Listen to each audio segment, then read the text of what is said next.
கிறிஸ்துவுக்குள் பிரியமானவர்களே, கர்த்தராகிய இயேசு கிறிஸ்துவின் நாமத்தினால் உங்கள் அனைவருக்கும் என் அன்பின் வாழ்த்துதலை தெரியப்படுத்துகிறேன். கர்த்தர் இன்று உங்களுக்காக கொடுக்கும் அற்புதமான வசனம் என்ன என்பதை குறித்து பார்க்க போகிறோம். ஏசாயா 55வது அதிகாரம் 6வது வசனம். கர்த்தரை கண்டடையத்தக்க சமயத்தில் அவரை தேடுங்கள், அவர் சமீபமாய் இருக்கையில் அவரை நோக்கி கூப்பிடுங்கள். ஹல்லேலூயா. பிரியமானவர்களே, நல்ல கவனிங்க. கர்த்தரை கண்டடையத்தக்க சமயத்தில். அப்போ அதோட அர்த்தம் என்ன? நாம் வாழ்கிற காலம் கடைசி காலம். அது மாத்திரமல்ல, இது கிருபையின் காலம் கூட. இன்னைக்கு நம்ம கர்த்தரை நோக்கி கூப்பிடும் பொழுது அவர் நம் பக்கமாய் சாய்ந்து நமக்கு செவி கொடுக்கிறவராய் இருக்கிறார். ஹல்லேலூயா. விசுவாசிக்கிறீங்களா? ஆமீன் சொல்லி பெற்றுக்கொள்ளுங்க. பிரியமானவர்களே, கர்த்தரை கண்டடையத்தக்க சமயத்தில் நாம் அவரை தேடி விட வேண்டும். அவர் நம்முடைய சமீபத்தில் இருக்கும் பொழுது, அவரை நோக்கி நம்ம விண்ணப்பம் பண்ணும் பொழுது அந்த காரியங்களில் நாம் ஜெயத்தை பெற்றுக்கொள்வோம்.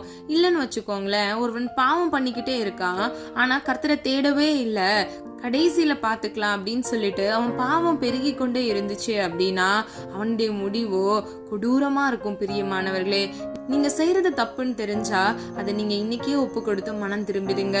நம்ம செய்யறது தப்புன்னு தெரிஞ்சோம் திருப்பி அந்த பாவத்தை செஞ்சுட்டு ஏசப்பா கிட்ட நம்ம மன்னிப்பு கேட்டா அவர் நம்மள மன்னிச்சிருவாருன்னு சொல்லிட்டு மட்டும் நீங்க நினைச்சிடாதீங்க.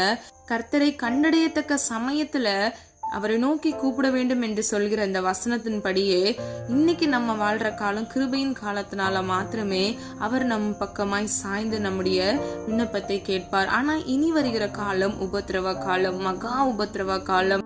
பிரியமானவர்களே, நம்ம என்ன செய்ய வேண்டும்? இன்றே நாம் மனம் திரும்ப வேண்டும். இனி நம்முடைய அந்த பழைய பாவங்களுக்கு நாம் திரும்பி சொல்லக்கூடாது என்று நம்முடைய இருதயத்தில் நாம் தீர்மானம் எடுக்க வேண்டும். ஒருவேளை நீங்க யாராவது யோசிக்கிறீங்களா, நான் கர்த்தரை தேடிக்கொண்டுதான் இருக்கேன், ஆனா எனக்கு என் விண்ணப்பத்துக்கு இன்னும் பதில் வரல அப்படின்னு சொல்லிட்டு நீங்க காத்து கொண்டிருக்கிறீங்களா? பிரியமானவர்களே, இந்த காணொளி உங்களுக்காக தான். நம்ம எல்லாரும் கர்த்தரை தேடுறோம், ஆனா கரெக்டா தேடுறோமா அப்படின்றதுதான் கேள்வி. நம்ம கரெக்டா அவரை தேடணும் அப்படின்னா நிச்சயமா 100க்கு 100 அவர் இடத்துல இருந்து பெற்றுக்கொள்வோம். அப்போ நம்ம எப்படி தேடலாம் அப்படின்னா, நம்ம வேதத்திலிருந்து ஆதார வசனத்தோடு நம்ம அவரை தேடுறத பத்தி என்னன்னு சொல்லி நம்ம அறிந்து கொள்ளலாம். இன்னைக்கு நம்ம 4 காரியங்கள் வழியாக நம்ம அறிந்து கொள்ள போகிறோம். முதலாவது, தேவனை தேட வேண்டும். ஆதார வசனம் சங்கீதம் 27வது அதிகாரம் 8வது வசனம். என் முகத்தை தேடுங்கள் என்று சொன்னீரே, உம்முடைய முகத்தையே தேடுவேன் கர்த்தாவே என்று என் இருதயம் உம்மிடத்தில் சொல்லிற்று. ஹல்லேலூயா. பிரியமானவர்களே, இந்த வசனத்தின்படி தாவீது கர்த்தரை நோக்கி விண்ணப்பம் பண்ணுகிறத பார்க்கிறோம். முதல் பகுதியை பாருங்க. என் முகத்தை தேடுங்கள் என்று சொன்னீரே. அப்போ கர்த்தராகிய தேவன் அவருடைய முகத்தை நாம் ஒவ்வொருவரும் தேட வேண்டும் என்று விரும்புகிறார். இன்னைக்கு யாராவது மனுஷங்க கிட்ட உங்களுக்கு உதவி வரும்னு சொல்லிட்டு மனுஷ முகத்தை பார்த்து காத்து கொண்டிருக்கிறீங்களா? இல்லவே இல்லை. பிரியமானவர்களே, கர்த்தரிடத்திலிருந்து தான் நமக்கு ஒத்தாசை வரணுமே தவிர மனிதரிடத்திலிருந்து வருகிறது எல்லாம் தற்காலிகமானது. உங்களுடைய வாழ்க்கையில முழுமையான விடுதலை, முழுமையான சந்தோஷத்தை தருகிறவர் அவர் ஒருவரே. இரண்டாவது, 2 நாளாகமம் 28வது அதிகாரம் 9வது வசனத்தின்படி நீங்கள் கர்த்தரை முழு இருதயத்தோடு நீங்க தேட வேண்டும். ஹல்லேலூயா. அது மாத்திரமல்ல, கருத்தாய் நீங்கள் தேட வேண்டும். ஏதோ ஏனோ தானோன்னு சொல்லிட்டு நீங்க தேடவே கூடாது. நீங்க என்ன பண்ணணும்? கருத்தாய் தேட வேண்டும். அவரை மாத்திரம் நீங்கள் சார்ந்து நிற்கும் பொழுது உங்களுடைய வாழ்க்கையில் நீங்கள் விண்ணப்பம் பண்ணின எல்லா காரியங்களிலும் இருந்து கர்த்தர் உங்களுக்கு பதில் கொடுப்பார். அது மாத்திரமல்ல, அதிகாலையில் நீங்கள் என்னை தேடும் பொழுது என்னை கண்டடைவீர்கள் என்று வேதம் சொல்லுகிறது.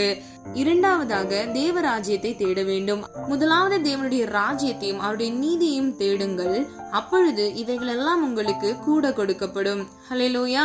பிரியமானவர்களே, நம்ம முதல்ல என்ன தேடணும் தெரியுமா? இந்த உலகத்துல இருக்கக்கூடிய பொருளோ பணமோ இல்லைன்னா ஆசீர்வாதத்தை தேடுறதுக்கு முன்னாடி அவருடைய ராஜ்யத்தை தேட வேண்டும் என்று கர்த்தர் விரும்புகிறார்.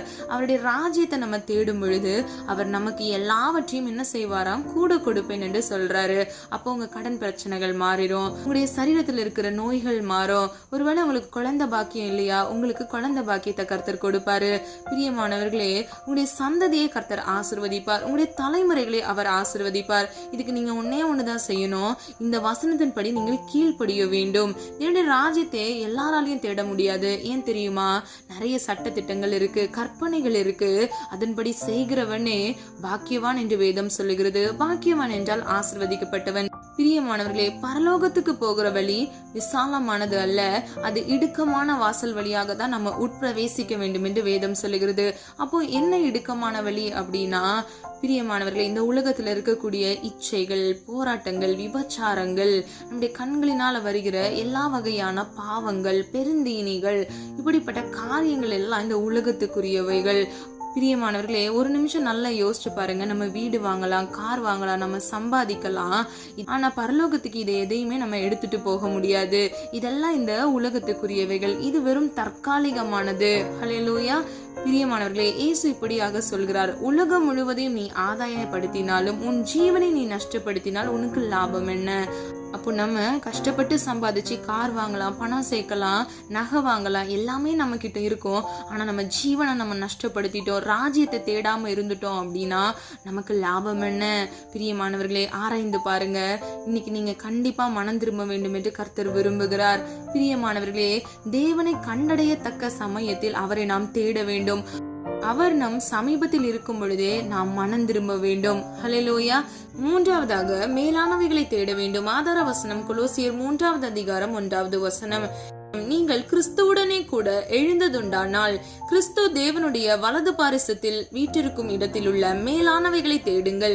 பிரியமானவர்களே, நம்ம கிறிஸ்துவுடனே எழுந்ததுண்டானால் அப்படின்னா என்னன்னா, நம்ம ரட்சிக்கப்பட்டு நம்ம என்ன பண்ணிருக்கோம்? பாவத்துக்கு செத்து நீதிக்கு பிழைத்திருக்கிறோம். ஹல்லேலூயா.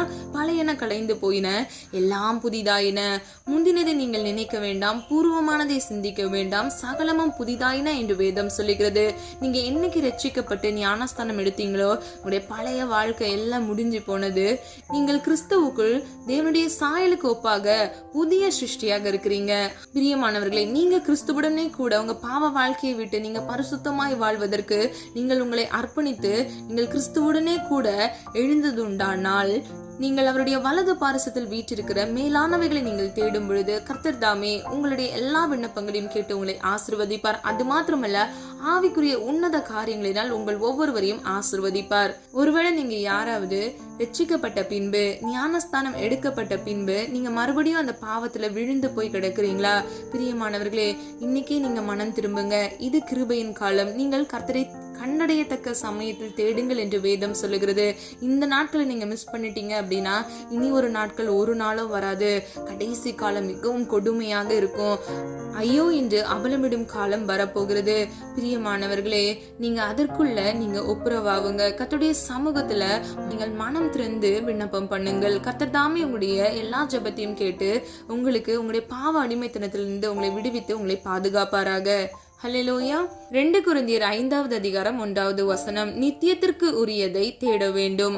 நித்தியம் என்றால் என்ன? பரலோகம். அப்ப நம்ம எல்லாரும் பரலோகத்துக்கு போகணும் அப்படின்னா மேலானவைகளை நாட வேண்டும். பிரியமானவர்களே, நம்ம இன்னைக்கு சேர்த்து வைக்கிற பணமோ பொருளோ இல்லைன்னா நகையோ நம்ம நித்தியத்துக்கு போறதுக்கு அது ஒன்றுமே உதவாது. பிரியமானவர்களே, இன்னைக்கு அது இருக்கலாம், ஆனா இது கடைசி வரைக்கும் இருக்கும்னு சொல்லிட்டு நம்ம வாழ்க்கையில எதுவுமே நிச்சயம் கிடையாது இல்லையா? நம்முடைய வாழ்க்கை கர்த்தருடைய கரத்தில் இருக்கிறது. அவர் தாமே நம்மளை வழிநடத்துகிறவராய் இருக்கிறார். நாம் நித்தியத்துக்குரியதை தேடும் பொழுது அவர் நம்மை வழிநடத்துகிறவராய் இருக்கிறார். நானே வழியும் சத்தியமும் ஜீவனமாய் இருக்கிறேன் என்று வேதம் சொல்லுகிறது. அப்போ நம்ம என்ன செய்ய வேண்டும்? இயேசுவின் வழியை பின்பற்ற வேண்டும். அவர் என்ன செஞ்சாரு? அவருடைய சுபாவம், அவருடைய அன்பு, அவருடைய கிரியைகள் எல்லாவற்றையும் நம்ம பின்பற்றும் பொழுது கர்த்தர் தாமே நாம் ஒவ்வொருவரும் நித்தியத்துக்கு செல்வதற்கு நம்மை தகுதிப்படுத்துவார். கடைசியாக, நீங்கள் பிழைக்கும்படிக்கு தீமையை அல்ல நன்மையை தேடுங்கள். அப்பொழுது நீங்கள் சொல்லுகிறபடியே சேனைகளின் தேவனாகிய கர்த்தர் உங்களோடே இருப்பார். ஆமோஸ் 5:14 பிரியமானவர்களே, நம்ம இன்னைக்கு பிழைக்க வேண்டும் என்றால், நம்முடைய சந்ததி பிழைக்க வேண்டும் என்றால் நாம் தீமை அல்ல நன்மையை தேட வேண்டும். ஹல்லேலூயா. இந்த உலகத்துக்குரியவைகளை அல்ல மேலானவைகளை தேட வேண்டும். கர்த்தருடைய முகத்தை நாம் தேட வேண்டும். தேவனுடைய ராஜ்யத்தை நாம் தேட வேண்டும். அப்பொழுது நமக்கு நன்மை கிடைக்கும். நமக்கு மாத்திரமல்ல, நமக்கு பின் வருகிற தலைமுறைகளுக்கு இரக்கம் கிடைக்கும். ஹல்லேலூயா. பிரியமானவர்களே, சொல்லப்பட்ட ஒவ்வொரு காரியங்களையும் ஆராய்ந்து பாருங்க. கர்த்தரை கண்டடையத்தக்க சமயத்தில் நாம் அவரை தேடும் பொழுது அவர் நம்முடைய சமீபமாய் வந்து அவரை நோக்கி கூப்பிடுகிற யாவருக்கும் அவர் செவி கொடுப்பார். ஹல்லேலூயா. அவர் அண்டையில் சேர்த்துக் கொள்வார். நம்ம எல்லாரும் ஒரு மனதா ஜெபிக்கலாமா? அன்பின் பிதாவே, அப்பா, எங்கள் ஒவ்வொருவரும் இது கரத்தில் ஒப்பு கொடுக்கிறோம். நீர் எங்களுக்காக கொடுத்த இந்த வாக்குத்தத்த வசனத்திற்காக நன்றி செலுத்துகிறோம். நாங்கள் அப்பா உண்மை தேடுகிற சமயத்தில் உண்மை தேடி அப்பா உண்மை கண்டடையத்தக்க கிருபை செய்யுங்க. அதிகாலையில் உண்மை தேட கிருபை கிருபை செய்யுங்க. அதிகாலையில் உம்மை தேடுகிறவர்கள் உம்மை கண்டடைவார்கள் என்று சொன்ன வசனத்தின்படி உம்முடைய பிள்ளைகள் ஒவ்வொருவரும் ஆண்டவரே உம்மை முகமுகமாக தரிசிக்க இயேசுவின் நாமத்தினால் கிருபை செய்யுங்க. மேலே வானத்திலும் அப்பா கீழே ஆழத்திலும் உள்ள சகல உன்னத ஆசீர்வாதங்களினாலும் உடைய பிள்ளைகளே அப்பா நிரப்பும்படியாய் ஜெபிக்கிறேன் ஆண்டவரே. கையிட்டு செய்கிற காரியங்களே ஆசீர்வதிங்க. மேலானவைகளை தேட கிருபை செய்யுங்க. அப்பா உம்முடைய முகத்தை மாத்திரம் நோக்கி அப்பா அமர்ந்திருந்து நீதியும் உண்மையும் நடப்பிக்க கர்த்தர் தாமே கிருபை செய்யுங்க. மனத்தாழ்மையாக இருக்க கிருபை செய்யுங்க. அப்பா உம்முடைய பிள்ளைகளுடைய வாழ்க்கையில் இருக்கக்கூடிய விட முடியாத பாவங்கள் அப்பா இயேசுவின் நாமத்தினால் அதிலிருந்து விடுபட கிருபை உண்டாவதாக.